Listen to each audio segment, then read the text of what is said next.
Good morning, everybody. We're here with day 2 of YCS London 2017 in the Excel Centre in the Docklands, joined with MCM London Comic Con.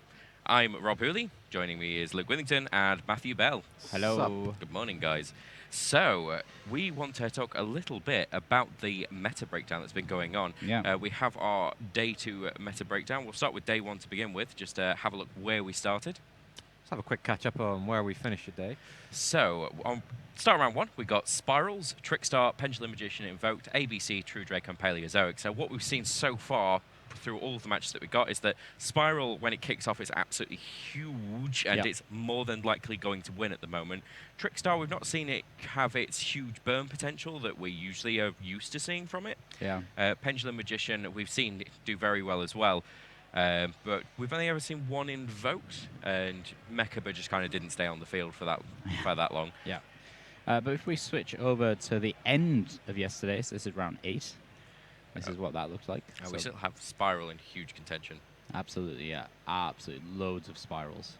Absolutely massive. And Trickstar just trailing behind there. Yeah. Pendulum Magician still. Infernoids did rise from the other category, however, so they're, very good conversion rate must have been, because, yeah, they weren't on there before. They definitely got out of the other. Yeah. Now, let's have a look at start of day 1, round 9. 2. Saturday 2. Start of day 2, sorry. Yeah. So Infernoid lost a little bit more, but it has actually risen above True Draco there. Yeah. Wow. Actually, looking at that, Spiral hasn't even halved its numbers going into day 2, has it? It started off with like 300 and... It was two. Oh, it's okay. Start of yesterday, it was 348. 348, so they haven't even gone down. Yes, they have. I'm being bad. Never mind. They have literally just halved. Yeah, my bad. Roughly half, but everyone else has probably done more than half. We had... Well, actually, no, Trickstars had the best conversion rate. Yeah. They had 100 and... No, they didn't. Spiral's winning. And currently on the top tables, we do actually know that there are a lot of Spiral, but a few Trickstar just dotted in there, and a few Pendulum Magician as well. Pendulum Magician's actually doing quite well up at the top there. Yeah, just to show something else. So here's the top tables in round 1. I'm just going to flick through this quite quickly. Keep your eyes on the top table. See if you notice anything. That's 2.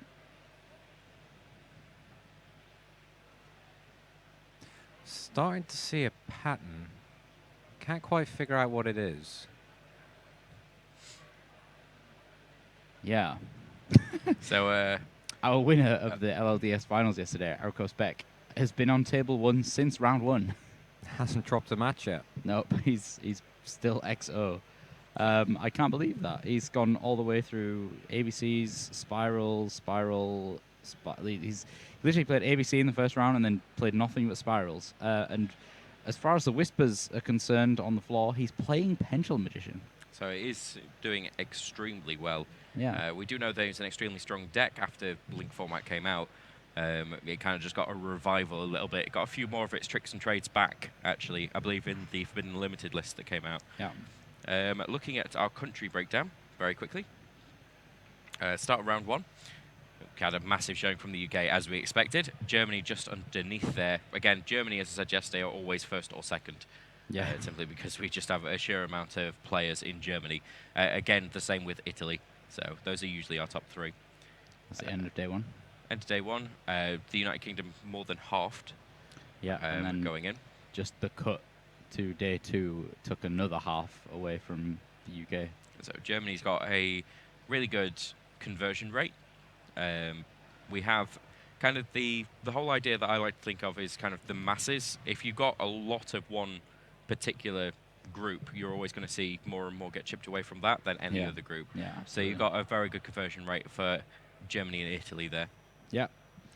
So, without further ado, I think we should head over to our table and see Alessandro Perrone playing Spiral versus Michael Forner, one of our World Championships competitors, and second place at the European Championships, I believe. Yeah, 4th place Worlds finish. And he is playing Burning Abyss for you.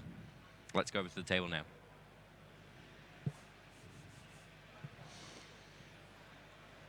Okay, what a glorious beard. I mean, he's taken a page out of Marcello's book. I feel like that's where the real skill is at. It's more of a measure of your manliness. Yeah. It's just the beard.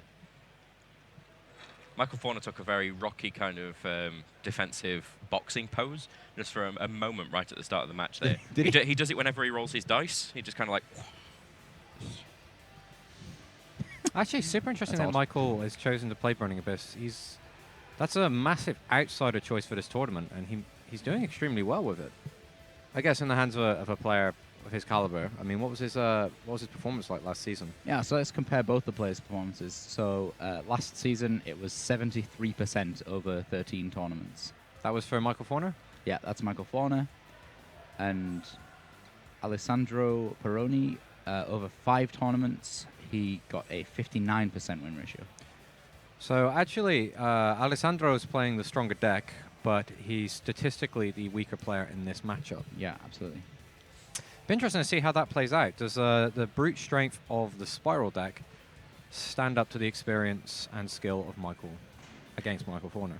Well, having a look at Michael Forner's deck there, Luke, can you tell me kind of what he's got in there to basically stop? I mean, other than hand traps, well, obviously there's hand traps as well in there, I can see. What has he got that's really going to give him the edge? Okay, that's really fun. I see now why he's playing this deck. He's main decking Triple Mistake. Oh, mistakes. You remember Mistake? Yeah. The floodgate that will prevent players from searching their deck and adding cards to their hand. Yeah. So he's main decking Triple Mistake, and then just it's very standard Burning Abyss engine after that. Just everything plus Tour Guide, main decking Ghost Reaper, Ash Blossom, and Drawn Lockbird, and Ghost Ogre as well. Yeah, this is actually genius. Mistake is really good against Spiral. It's definitely not a mistake. As long as you go first, right? Yeah, as long as you go first, and in the hopes that you don't get hit by Super Agent. That's true, because Super Agent will act as an out to the Mistake when it comes onto the field, especially summoned by Spiral Effect. He's playing Skill Drain as well, though. So Alessandro gets to go first with Terraforming. He's going to get nailed by the Drawn Lockbird, most likely. yeah, 100%, right? Yeah, there it is. That's Terraforming is the prime target for Drawn Lockbird. He's drawn 2 Skarms and a Farfa. It's never too nice drawing 2 of the same Burning Abyss in your opening hand, but Yeah. it's still... Skarm is incredibly strong. Yeah. Let's see where Alessandro goes from here. He's pretty much... He's been hard shut down here, because his Spiral Resort is now essentially a blank card. His Drawn Lockbird he's not going to be doing anything with until Michael's turn, and Michael's only got 1 search effect on his next turn. Spiral Super Agent and Quick Fix. Quick Fix will not get a search, so he could just deploy this Spiral Super Agent, but that doesn't really go anywhere. It's just 1900.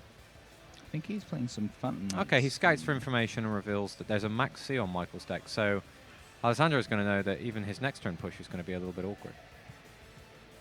Okay, he does decide to go into Double Helix. He's just going to be sacrificing the searching power during his setup.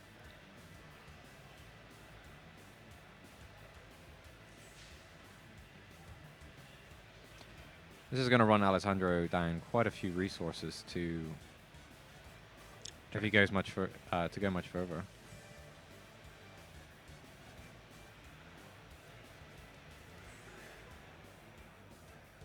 Yep, show me a Maxi. And there's the Ash Blossom coming down from Michael. So Michael's actually confident that he's going to be playing with a 3-card hand plus Maxi next turn.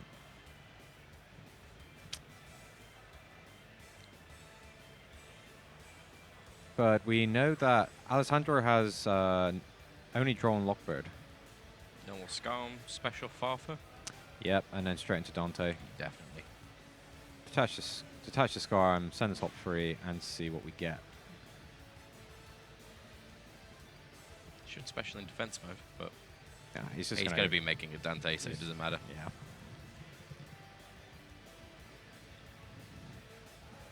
I do miss the good old Burning Abyss days. That's one of my favourite formats, was the Shadow Burning Abyss Clay. Before we had kind of turbo towers as well. Oh, and Fire Lake of the Burning Abyss was the hot topic. Yeah. I really did enjoy that kind of thing, because we had three very good decks that you could play any one of them and still be able to be competitive. Yeah. I actually really like triangle formats. They're really good. I'm a massive fan of kind of one deck formats as well, but triangle formats are There's a pretty lot fun. of players that seem to have very differing opinions on those subjects. Absolutely. Like the triangle format, they say, oh, it's just a complete chance of who actually wins. But the difference is it's not really a true triangle because the weaker deck does have a chance to win.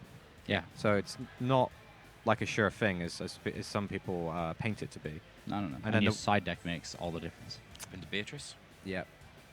One deck formats, on the other hand, players seem to fondly remember them after they've happened, Yeah. but they seem very vocal during the time that they don't like it. Yeah, absolutely. I'm actually already. I was talking to people on the floor saying, "Hey, I miss Zodiacs. Like that was a really good format." There was loads of people yesterday telling me they miss Zodiac. I was like, Everybody what? was complaining about you were it the a second same. ago. You were the exact same person who was complaining about it. Look, I've got your post history right here. Yeah. No, honestly, I think every format has its charm. When you really break it down, while some things may get repetitive, for example, if you're constantly playing mirror match after mirror match, you get used to certain things and making certain decisions and understanding why certain trades are important in resources, and you fondly remember it when you actually figured it out and got it right. Mm-hmm. Yeah. And then you look back and go, I've got to relearn all this stuff. Maybe I didn't actually give myself enough credit for how much I knew about this particular format. And, Alessandro picking up Ghost Ogre and Snow Rabbit. There's a Raigeki in hand, though. But he's going to just trigger off a bunch of effects. Yeah, and he also just puts Dante Pilgrim of the Burning Abyss straight into play if he slams that Raigeki down. Yep. He does have a Spiral Resort, but that... so he could get himself a Super Agent and then get back his Quick Fix from his graveyard and throw out the Ghost Ogre or the Troll and Lockbird. Michael Forner is poised to be able to carry on plays next turn, though, regardless of what happens. Yeah, the Max C is super strong here because he's in a pretty secure position. He's got a... It's very inefficient to destroy his monster without a follow-up, and he's also got the Tour Guide, as you said. Look at all those hand traps. Yeah. It's a lot. If only he had a link to Burning Abyss monster, that would be pretty good. That would be pretty amazing, right? Oh, definitely.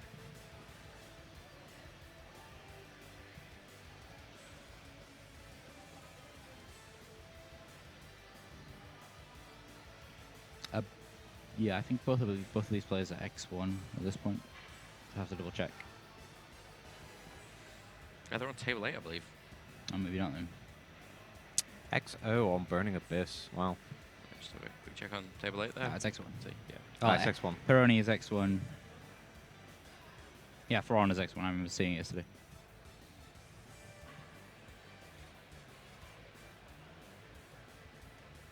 Super Agent. Alessandro actually being forced to guess here. He hasn't seen a drone yet.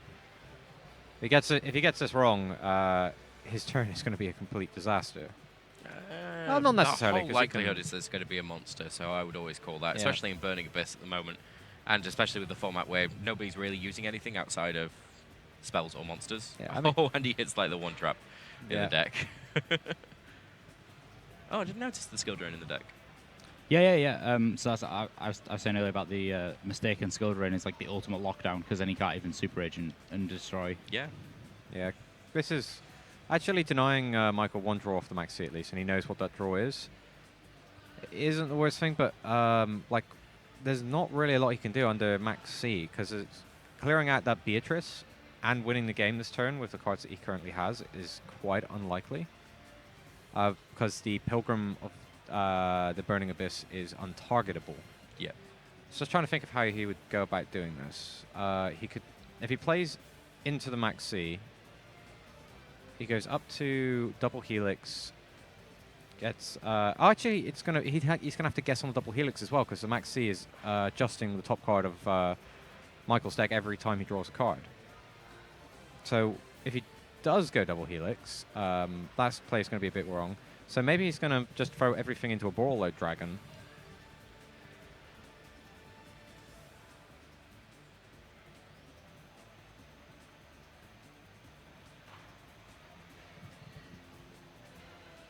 Guesses monster, gets it correctly. Another card's going to go to Michael's hand.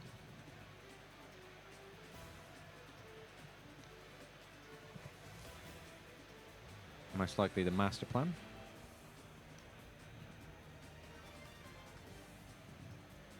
in attack mode, as you do.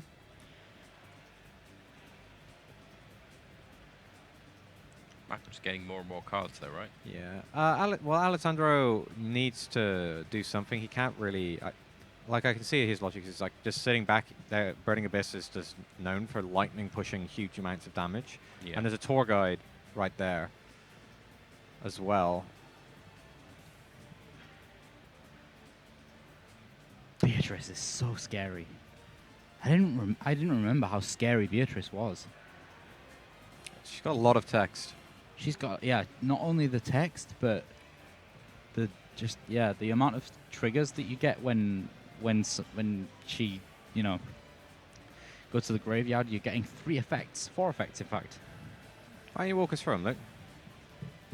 Okay, so she's got a lot of text.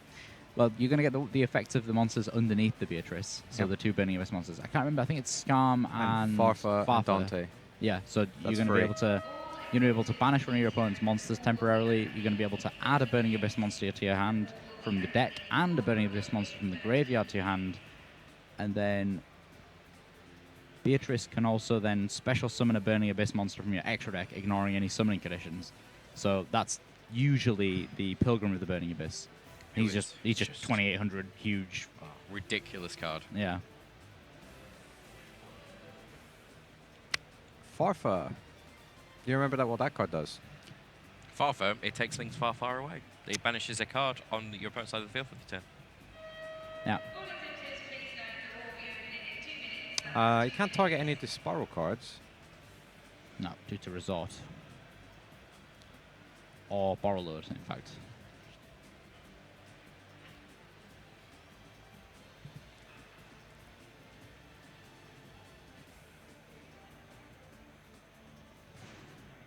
Yeah, it's super interesting that both BA decks we've seen already that were doing pretty well have been 40 card versions. Yeah. Actually, a possible line here, consider the Regeki, force the Beatrice to go to put the Pilgrim down, and then a Steal Borload it. could take it. Yeah.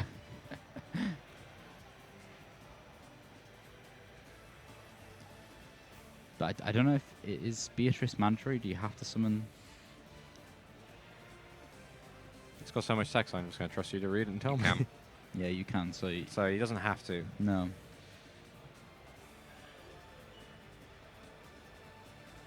He's drawing a lot of cards. He's got his tour guide, Phoenix Rhino Warrior.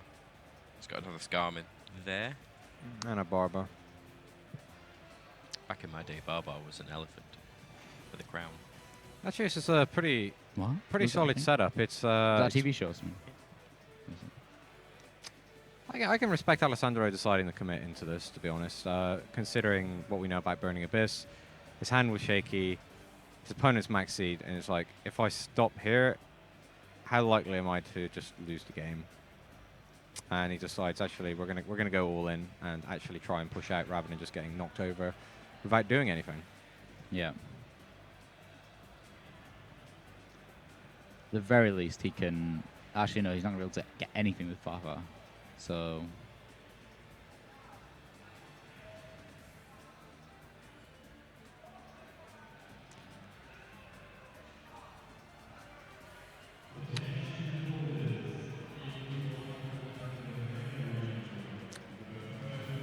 The sleeper agent doesn't have last resort attached to it, so that's at least one hole on the field that if Michael survives the turn, which actually, how much damage is that? Is he facing down? I don't think it's enough. It's 28 from the Beatrice. I think she's 28 anyway. Yeah, it's not enough. Yeah, I mean, especially since he could just attach and send a Seer from his deck to Graph from his deck to the graveyard as well, right? Yeah, exactly.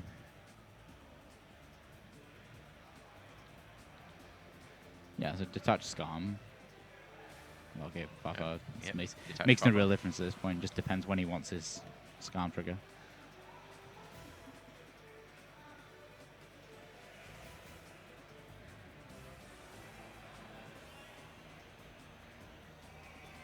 Yeah, it's Graph.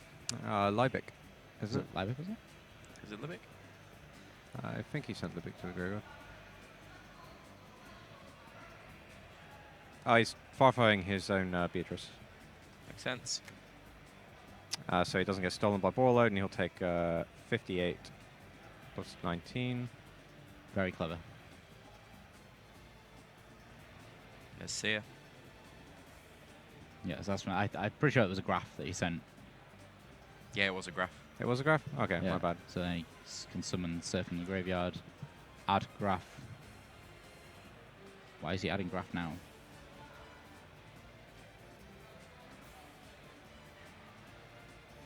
Ah, from Dante, sorry, yes. Yeah. I thought he was trying to trigger his Scarm early. Yeah, it's very clever. Actually, yeah, if the Borload doesn't want to take that, because if the Borload takes it, it destroys itself, and then Michael just puts Dante in defense mode, and then he only actually ends up taking 1900 from the attacks. Tar Pitting at its best.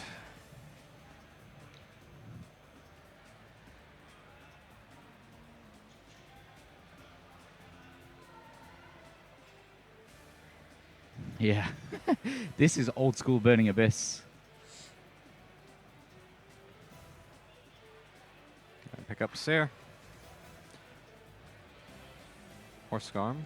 Scarm as well. I think he's already got... I know he doesn't have a Seer in hand. Still, Skill Drain's going to lock it down right now. He's not going to be able to get it. He's not going to be able to resolve it, because as soon as he sets 2 cards to his back row, Alessandro is just going to use his Spiral Sleeper to take them out. So Michael needs to answer the Sleeper, which cannot be targeted or destroyed by card effects. I think it can't be destroyed in battle with Last Resort equipped to it either, right? Let's have a look. Can bring Last Resort up for our viewers to see. Yeah, battle or card effects. Yeah, so he can't target it, he can't destroy it by battle or card effect, and he needs to answer it before he can make the most of his skill drain or mistake. Hmm. Oh, yeah. Well, he just has to chain Skill Drain to the effect of Sleeper, and then everything will be fine.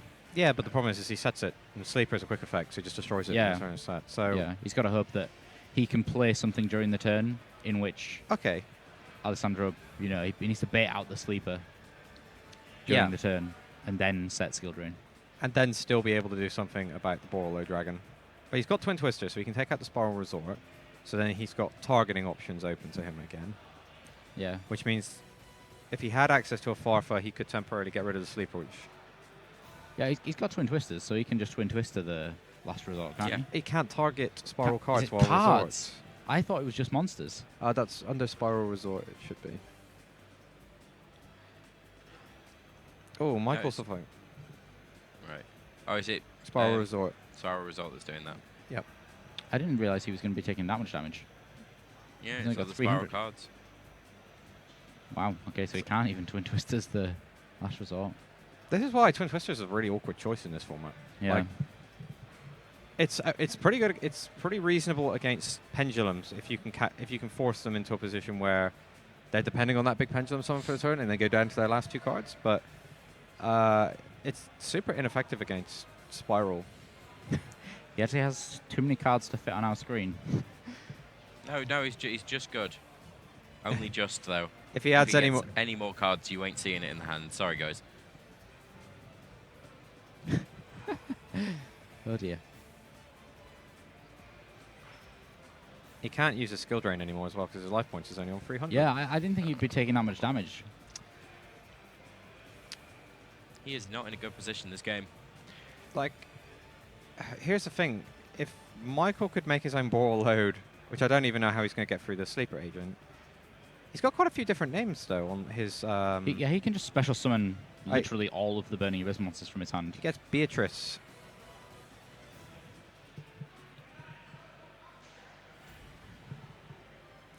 Lady of the Eternal, not a Burning Abyss. He could just literally summon every single one of his Burning Abyss monsters. I don't know whether it would be enough or not. But. He They can't. can't because Beatrice is not a Burning Abyss monster. Ah, okay, yeah. Yeah, assuming he can get rid of that during the battle phase this turn. I'm just trying to think if he could go. Yeah, he could like Twin Twisters and then swing Beatrice into Borrow Load or something. Oh no, he can't even do that because it's. No, I I mean, mean, be on 100. Oh no, Beatrice is way He's 2-5. smaller than I thought. 2-5, yeah. It's just a tough spot. Yeah, if he can get his own ball load, take his opponent's ball load, then take the sleeper, he would be in for a chance. And Alessandro would then would go play the Regeki and win the game that way. Yeah, I think his own Beatrice has kind of screwed him over. Yeah. And he can tour guide and get another Burning Abyss that way. He does have that option.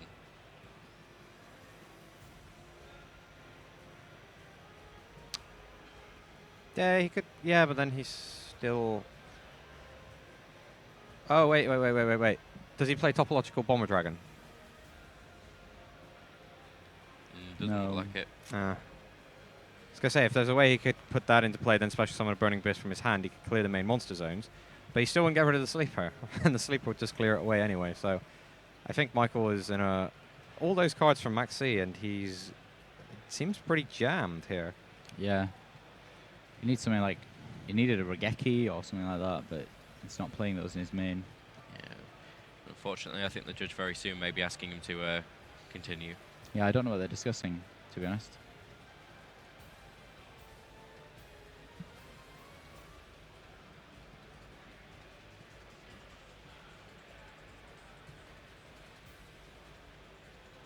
There's nothing in there that's going to help you. Yeah, Michael's going to need to commit to a play. Have a look at his extra and just see if his ways out. What outs could he have? Can't target. Virgil's probably not an option. Break Sword. Again, he's got the Twin Twisters for the Spiral Resort. And then tries to resolve a Break Sword, take out the last resort, but then he's got to face down the one activation of. There's been an upgrade here. That's why we're holding on. Slow play upgrade. Yeah, for Michael Forner. Yeah, guys, we do appreciate some of these situations get very, very complicated. However, Yu-Gi-Oh! Is a game played under time constraints, and that's something you have to factor into your testing. That's part of the skill. That's part of the skill. Oh, being yeah, able to definitely. play your deck quickly. Not even quickly, just within a reasonable amount of time. Yeah, there's a time limit. Did you ever used to play the Gauntlet when you were playtesting? Yes, absolutely. I used to love running the Gauntlet. Right when I could actually play competitively, because I'm not allowed now. Yeah, we used to do it where I would have one friend and we would sit and I would play a single deck until it got defeated, and then I would be the one that switched decks and he would keep on the same deck. If you do that enough times, you figure out which decks you're starting to stick on, and then Did you ever do those timed? always Yeah. always do it. A lot of people don't test timed because to them it's you about have to, making all because the best combos. Well, no, so it I think depends. the best thing Depends to do where you're first about is you do in it testing. when you first start doing running the Gauntlet, you don't do it timed, so you can Correct. understand the deck correctly and what you're sticking on, and then you start doing it timed, so you can make all of those plays you need to play within the time limit. Yeah. That must be really weird though when you find what should be the most optimal play that is actually not optimal due to the amount of time that I it think sucks when out you of come your back to us. It looks like they're actually just shuffling up to go into the next game. Yeah, so I think there was a judge discussion there, and a penalty must have been applied. I'm going to try to get some more information.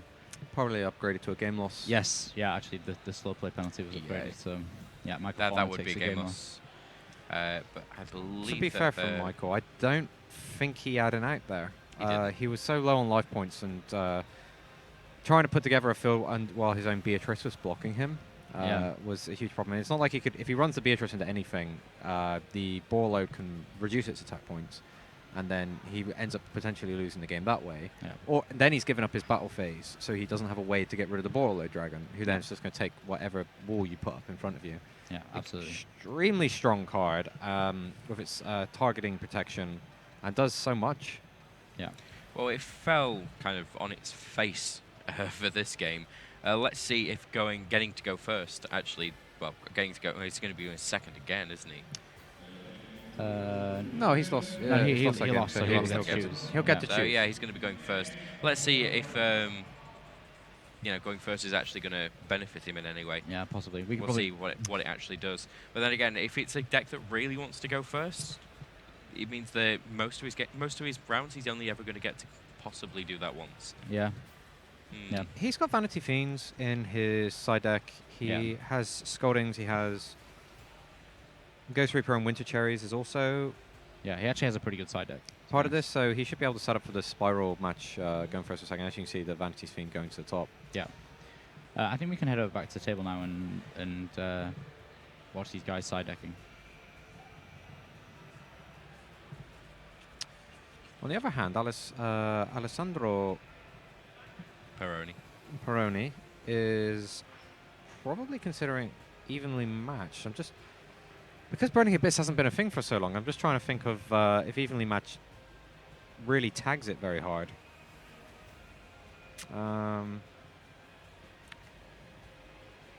Dark Hole, Imperial Order, Artifact Scythes definitely. The Artifact engine worth considering for Alessandro.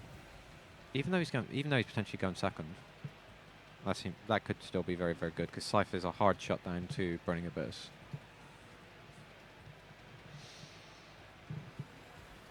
Luke, it's start round 9. How are the top tables looking? What are our matches like? Okay.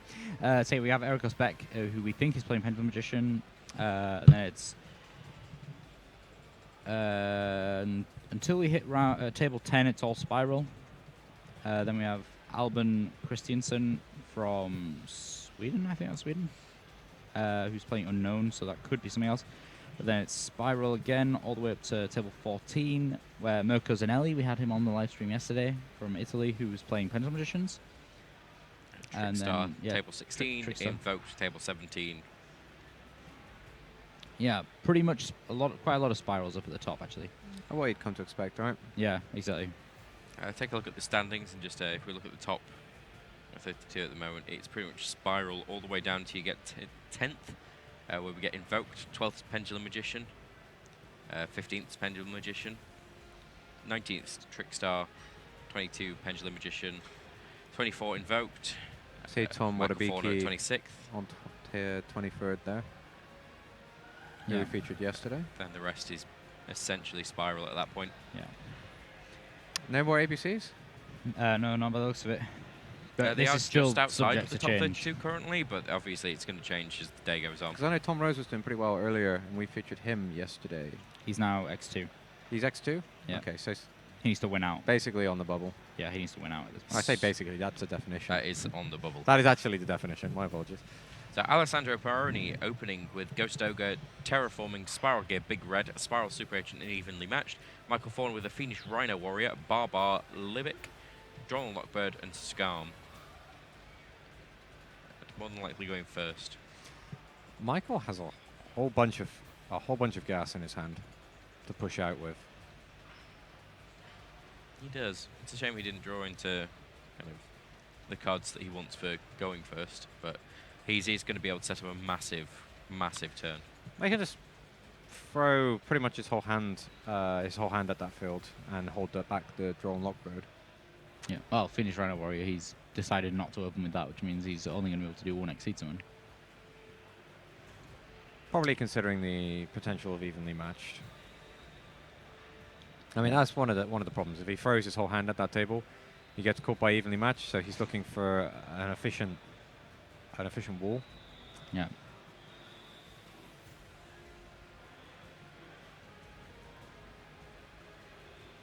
Yeah, so it's going all the way up to Beatrice.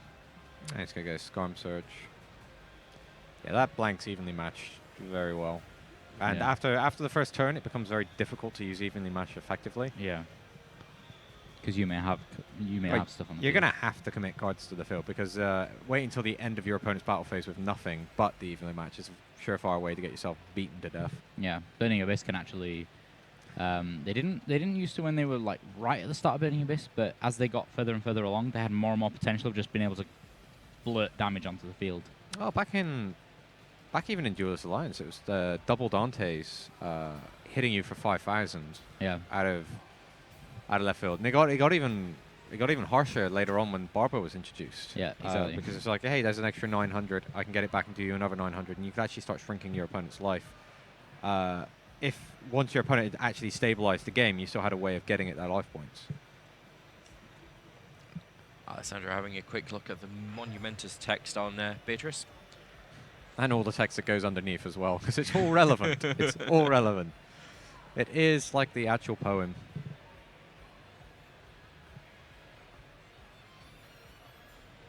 That old epic verse. Okay, so we saw the drawn lock board and Maxi wasn't enough for Michael Forner last game to stop Alessandro from getting there. He does have the draw lock board this time. It's like, yes, yes. Giggle. Actually, that must have been really harsh for Michael to have the two hand traps, which, as we've said this weekend, should be enough to stop the spiral deck. And Alessandro just consolidates all of his resources into a rather fragile field, and then just The hand was pretty good to be able to build that, to be fair. he just decided, like, I'm probably not going to get another. I'm not going to get another field like this. So Yeah. I'm just gonna push for it and hope he doesn't draw an out. And unfortunately for Michael, he didn't. Michael, I'm trying. Yeah, he would have got if he didn't use the Farfa on his Beatrice. Like, yeah, he's just so many monsters in that deck, and he's just hit a spell and a trap each time. I mean, what's the odds? Like, do you know the numbers? Look at that deck there. There are 4 30 spells And 5 traps. and 5 traps. 31 monsters. That's like a 25% chance to miss. That is not a place you want to be in against Burning Abyss. But if Michael does push, the evenly match is still relevant for Alessandro. So Michael would have to make sure that he ends the game if he wants to commit everything into it.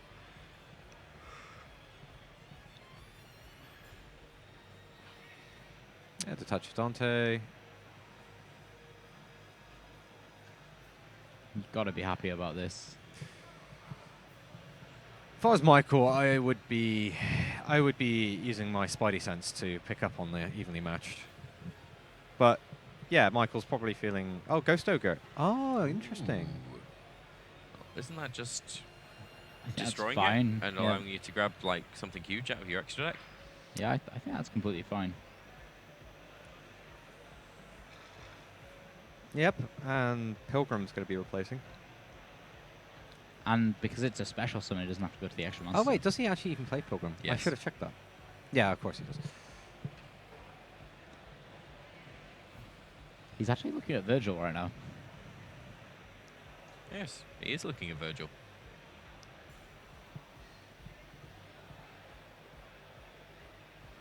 Yeah, without having Beatrice, I don't know why he's putting it there.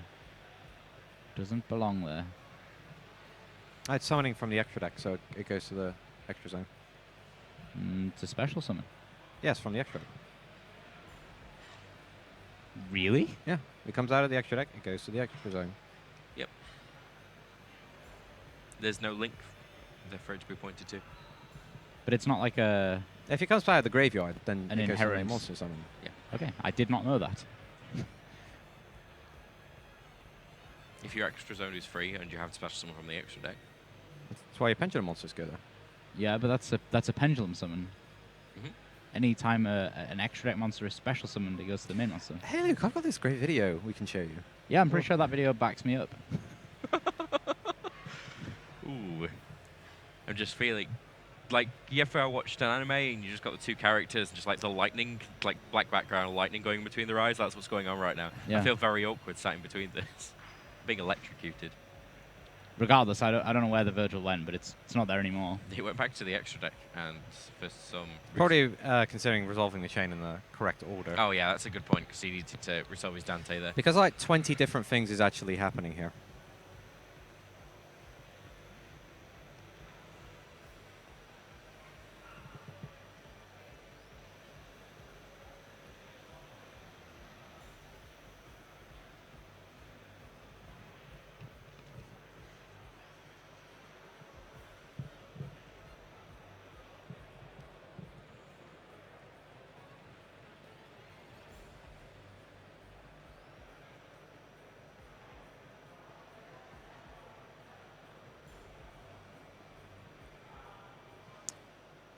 See how he resolves these effects.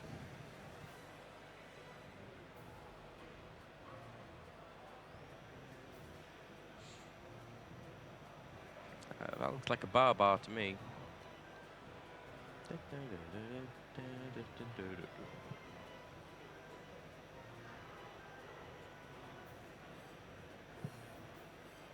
And there's Virgil.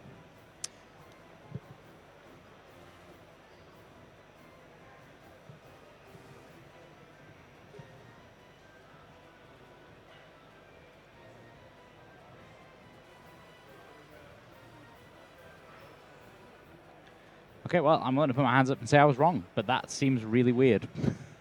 Master Roll 4 is very weird. Don't worry about it, man. Like, what? I feel like if you're inherently summoning something, then it makes sense for it to go to the extra monster zone, because then it's placed under the restriction of having to be in a zone that's pointed at. That just seems odd. That seems really odd.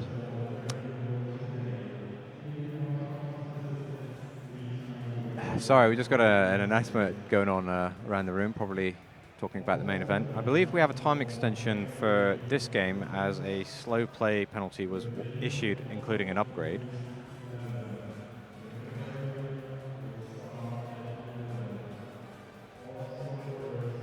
There we go. Virgil. Virgil's effect being activated, discarding Graph. Returning the face-down card back to Alessandro's deck.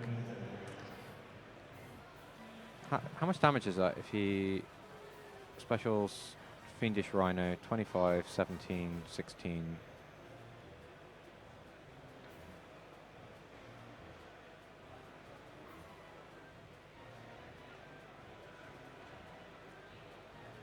And 13, I believe. And there's another 17. Is that enough for game? I'd have to run the math. Yeah, because it's 3,000 with the Barber and the Fiendish Rhino, then 25. Yeah, there we go. That's 5/5, and then you've got the remaining 2 attacks to calculate. Wow. Yeah, Michael just takes game 2. Alessandro expecting that evenly matched to put in more work, but Michael playing more cautiously in game at the start, just going, okay, I'm just going to set up a Beatrice. That's pretty sticky. It's going to get me, it's going to stick around on the field, and I'm going to have access to making a tar pit without committing all of my cards into an evenly matched. Alessandro draws, has to make a blind guess on the Super Agent, gets extremely unlucky, while the odds were in his favor. Gets hit by Draw and Lockbird, can't really commit, doesn't really want to commit at that point, and then promptly loses to when Michael shoves all in. So we're going to be seeing side decking going into the next round. I wonder, Alessandro gets to go first this time, so the evenly match is coming out, but the Artifact Engine is coming in, and this is notoriously difficult for, Artifact Scythe is notoriously difficult for Burning Abyss to get around. It is, yeah. Trying to think what else. Yeah, you're probably not bringing in the Imperial Order in this match, especially when there's only 4 spell cards total. Yeah, I think Alessandro's side decking options are much more limited compared to Michael, who is prepared for the Spiral match. He has Kaiju. He has a Kaiju in here. He has evenly matched to consider, and Ghost Reaper and Winter Cherries as well. All of these extremely strong.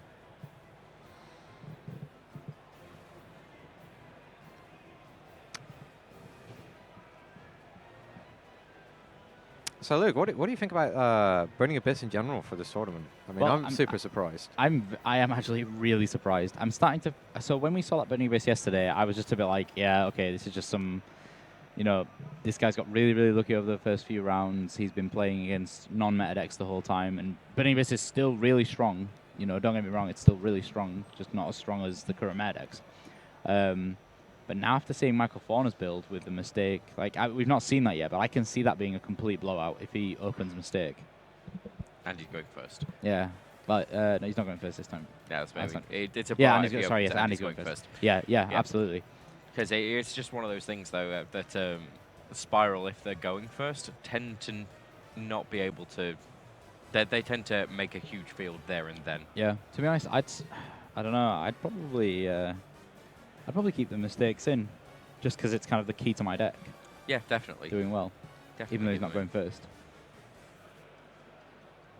Yeah, I mean, if you always open the draw and lockbird, shut your opponent down, and then get to resolve your mistake, it's still going to be putting the work in. Yeah, because they can't recover. If you're able to block that initial kind of wrecking ball effect spiral. Yeah, I've heard quite a few people saying the best hand trap to stop the spiral deck is draw and lockbird. Yeah. Everything else is just people are overrating the impact of how hard it shuts them down.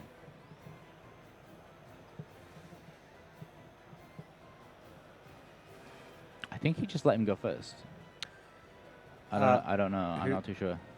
You think Alessandro is going to make Michael go first? I don't know. I just saw one of those hand gestures that lead me to believe. Yeah, he's kept in all his hand traps. He's drawn a Scythe. Alessandro's drawn a Scythe, Lancia, a Spiral Resort. He's going first. I just look really, did this hand motion, this kind of... Oh, yeah, please. Please kind of, please go. Dozo. Dozo, exactly. Exactly that. That's the best way to describe that. We don't have words for that in English. Go ahead. Of like, yeah, go ahead. There's the words. Yeah, it's not... But it doesn't really encapsulate the whole meaning of it, Please proceed with what you're doing. I feel like it does. Does it? Literally, yes. That's the translation. Okay, Please go ahead. I'll be quiet. Rob, back in the day, did you get around to playing a bit of Burning Abyss yourself? Yes, but I used to play Phantom Knights Burning Abyss. Yes, extremely I strong. was a huge fan of Phantom Knights. I used to actually play pure Phantom Knights a lot of the time if I wasn't playing in any sort of tournament, because it was just... Phantom Knights fantastic, but if you add Burning Abyss, then it's really competitive.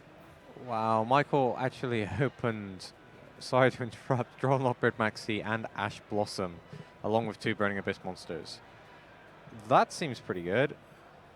At this time, there is a monster on top of the deck. Michael considering whether or not he throws out his Max C. Yeah, I'm unsure as to why he didn't.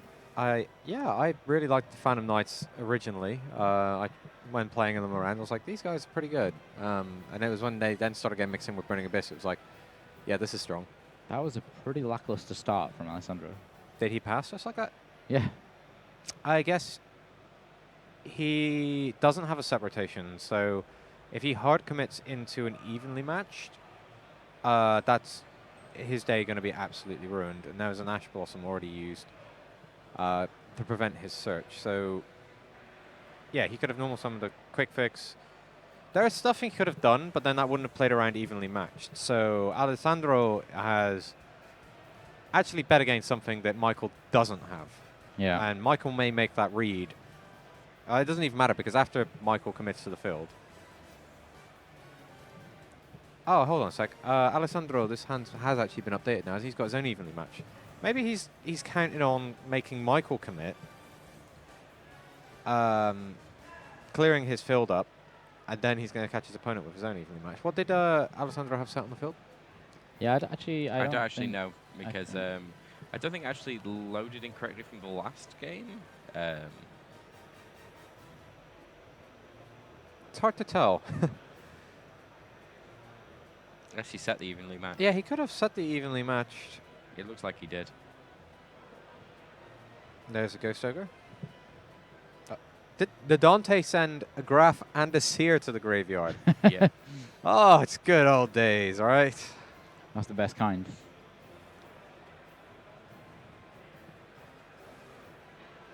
Look out, here comes another Dante. He puts on many costumes, Dante, but he's always around in the game. Is that you confirming? No, I'm not confirming or denying. It's just, I think it's massive coincidence, you know? Yeah, complete coincidence. Definitely didn't go, well, I found Beatrice, better put on a big top hat and a red coat. Beatrice. Yeah, he found Beatrice. Ah, That yeah. was like his whole quest. Yeah, I vaguely remember.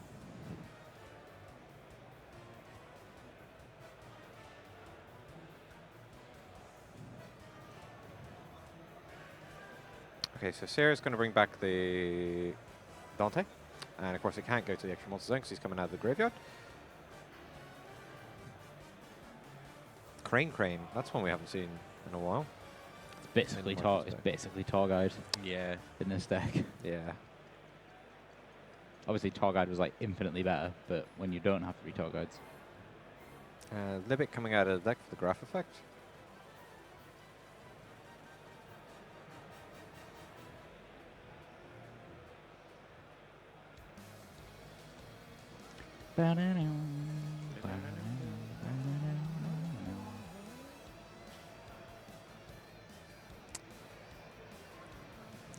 You always know it's just the right time in the morning when you can get the humming of the Duel Links tune. It's just coming up to like 10 o'clock. This is usually where I'm waking up. Well, normally caffeine helps with that. Yeah, I don't do caffeine. Nor do I on events. I shouldn't. I do in the office, but I actually, if I drink it, it really upsets me when I'm trying to cast a game. So it's just like, yeah, I'm just not going to drink caffeine. What, just like, you just get really sad about it? Yeah, I must say that's how that sentence came across. I knew exactly what you mean. I get upset. Like, I got a little upset about it. Yeah, I just look at it and it makes me cry. I'm drinking caffeine. Okay, why don't you help me? Just sat there yelling at the cup. Wait. Because we find it funny. The thing is, yeah, you guys would never stop me from making a fool of myself in that situation. No, because it's far too funny. To be fair, I wouldn't ask you to, because I would do the same thing to you. So I know it's all equal. Yeah, exactly. So we're seeing another Beatrice and some swings. See, even if that face down card is evenly matched, it doesn't do anything here. No. Oh, it gets rid of Dante. Oh, okay, so Michael just keeps his best card. That's just Bants. That's just Bants as far as Burning Abyss is concerned. Just getting rid of their Dante. Oh, he'll be back. Yeah. It's like, oh yeah, awesome. I'll just go get a Burning Abyss monster. Does Michael have another Drone Lockbird in his hand? He does. And still Max C. Max C He still. didn't play it last turn. Michael is drawn savagely for this game. Oh yeah. Burning Abyss is finally doing what it's doing, and I am very happy about this. It's been a long time since I've seen a Burning Abyss just kicking off. And Alessandro, our app isn't actually correctly displaying his cards, is it? He's got a Lancia in hand with a Super Agent. Yeah, no, I think it is correct now. Yeah. The set card is actually Scythe. Wow. So there was no evenly matched. That was last game. Okay, so yeah, we were sorry about that, guys. That's probably super confusing. We've actually just been talking about a bunch of stuff. That wasn't even in his hand anymore. Wasn't even remotely relevant. All right, so there's a Lancia, a Super Agent in his hand, and a face down Scythe. Okay, is he going to try and special summon the Super Agent? Can you? Yeah. Or is he going to pick up his cards? I'm not sure yet. He's going to say monster. Guess monster. I mean, even if you count all those monsters that Michael has actually used this game, which is every single card he's played, it's still statistically going to be a monster on top of that deck. Yeah. Come on, reveal that. Reveal the top card.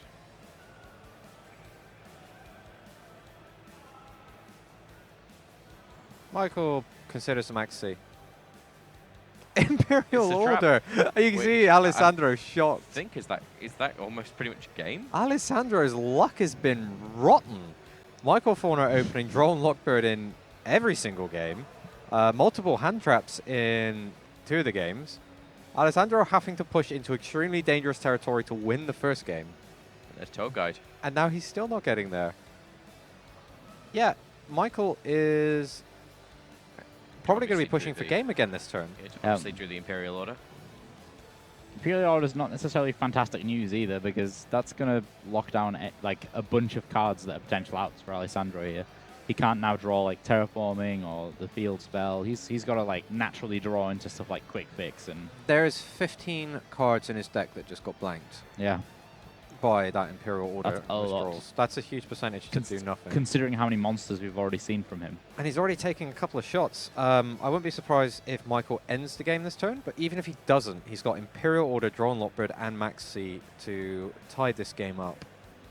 Yeah, I don't think Michael will necessarily be able to finish it here, just due to the sheer amount of like inability to summon multiple Exceed monsters. It looks like he dropped a Scarm. Is that Scarm? Yeah, it's gone. Or is it Libic? Yeah, it's gone. 100%. It's a gold rest gone. Then he added Seer to hand. Yes, he did.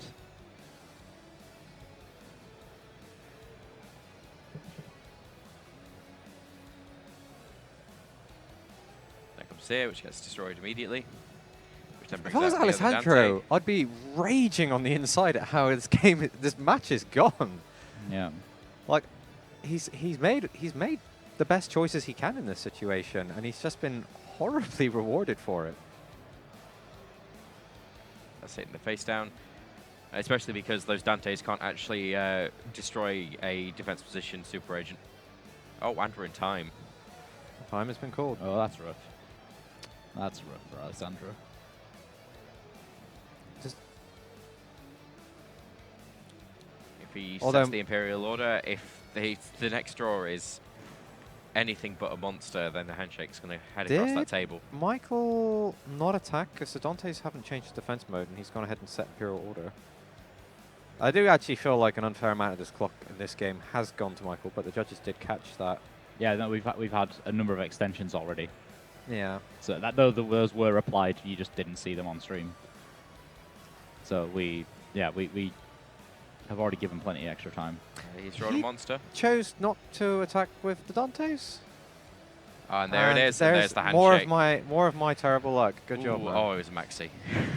Wow. The late Wow. Maxi is always a slap in the face. Okay, let's talk a bit about that in our post-match discussion. Explosive game for Michael Forner there. Wow, I can't believe that. The luck of this game. Yeah, he came back from a game loss there as well Yep. in the first game. To be fair, at the point when he got that game loss, I think the He was game going to lose was anyway kind at of that point. unwinnable. Yeah. Yeah, yeah. To be honest, There was like no other thing, because if he would have not farfed his Beatrice, it would have got taken anyway. yeah. Then, well, he had it in defense mode, right? Or did he have it in attack mode? Yeah, he had it in attack mode. All right, so yeah, he would have got taken. He would have lost the game from that. Yeah, So he farfers it, it comes back, and now he can't play any of his cards. So I actually think Yeah. he had no outs and ended up getting an upgraded penalty completely unnecessarily. yeah, yeah. Because he was. This is the problem when if you do that quite a lot. Now it's because that upgrade's happened. The next time that happens, you can get Oh, yeah. upgraded even further. It That can could- start getting pretty. Well, that would Pretty be a scary. match loss, and we're almost at top cut. So Yeah, you definitely don't want to get one of those. Yeah, Not in Top Cut. that would be awful. So Alessandro just needs to pick up the pace, but luck was on his side, and sorry, I'm talking for Michael, not Alessandro. I've put the deck list the wrong way. That's the way they were set in the game. Yep. So my brain now knows what happened. Luck was definitely on Michael's side, and he Yeah. pressed the damage when he knew he had the advantage. So he was able to make the best of it. Yeah, absolutely fantastic. And nice to see Burning Abyss doing great. yeah. Okay, I will have to see if we have time for an interview. I'll have a look at how things are going outside, because obviously we were in time, which means that they've been in time for quite a while. Yeah, absolutely. We are showing all of the LLDS again if you missed it yesterday. So do stay tuned for that and for more great content from YCS London 2017.